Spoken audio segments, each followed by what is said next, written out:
नमस्कार दोस्तों, स्वागत है आपका हिंदी नॉलेज शो में। तो दोस्तों, रूस से भारत के लिए एक बहुत ज़्यादा बड़ी खुशखबरी आई है, बल्कि आप इसे भारत रूस दोस्ती की एक बड़ी कामयाबी भी कह सकते हैं। दरअसल खबर कुछ इस प्रकार से है कि रूस में भारत के एक अल्ट्रा एडवांस और बहुत ही ज़्यादा महत्वपूर्ण हथियार का टेस्ट और ट्रायल शुरू हो चुका है। अब आप कहोगे कि यहाँ पर दो सवाल है। पहला ये कि हथियार भारत का है, इसके टेस्ट और ट्रायल भारत में होने चाहिए, तो फिर रूस में ऐसा क्यों हो रहा है। दूसरा सवाल कि ये इतनी ज्यादा बड़ी बात है क्यों। हथियारों की टेस्टिंग तो होती रहती है, इसमें इतनी खास बात है क्या। तो मैं आपके दोनों सवालों के जवाब देता हूं, लेकिन उससे पहले जान लीजिए कि ये हथियार है कौन सा।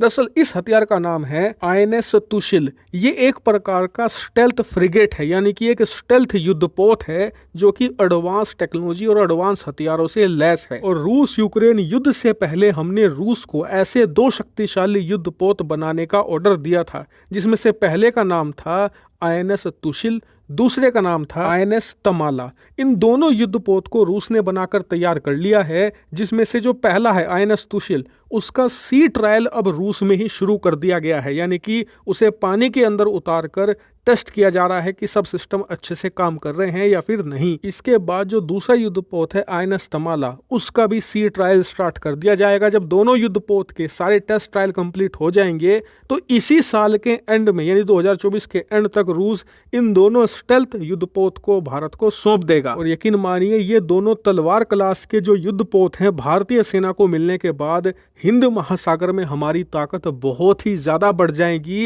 ये दोनों भारत को हिंद महासागर में डोमिनेट करवा देंगे। ये इस लेवल के युद्धपोत हैं। तो खैर, अब आपको दो सवालों के जवाब तो मिल गए होंगे कि कौन सा हथियार है और इसका रूस में टेस्ट और ट्रायल क्यों किया जा रहा है। लेकिन तीसरा और सबसे महत्वपूर्ण सवाल है कि ये इतनी बड़ी बात है क्यों।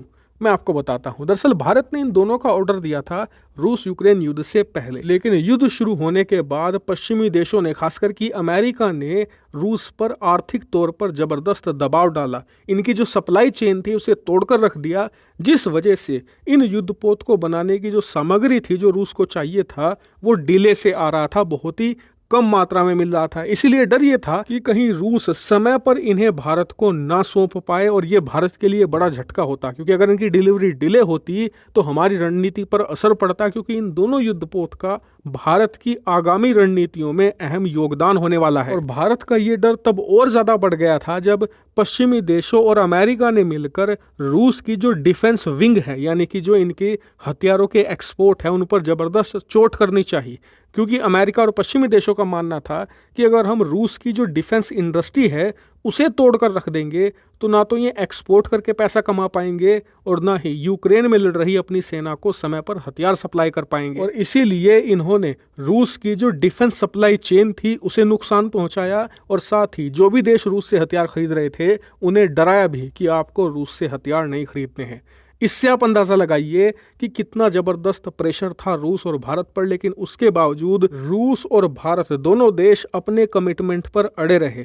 पश्चिमी देशों के दबाव के बावजूद भारत ने कहा कि हमने ऑर्डर दिया है, हम इसे रिसीव भी करेंगे, हम ऑर्डर कैंसिल नहीं करेंगे। उधर रूस ने भी अपनी तरफ से कमिटमेंट पूरा किया कि हमने ऑर्डर लिया है भारत से तो समय पर पूरा करेंगे और इन दोनों युद्धपोत को समय पर भारतीय नौसेना को सौंपेंगे। और बिल्कुल इस साल के एंड तक ऐसा ही होने जा रहा है। और इसीलिए इन युद्धपोतों का जो टेस्ट है रूस में होना एक बहुत बड़ी घटना है। ये पश्चिमी देशों की एक करारी हार है और भारत रूस फ्रेंडशिप की एक बड़ी जीत है।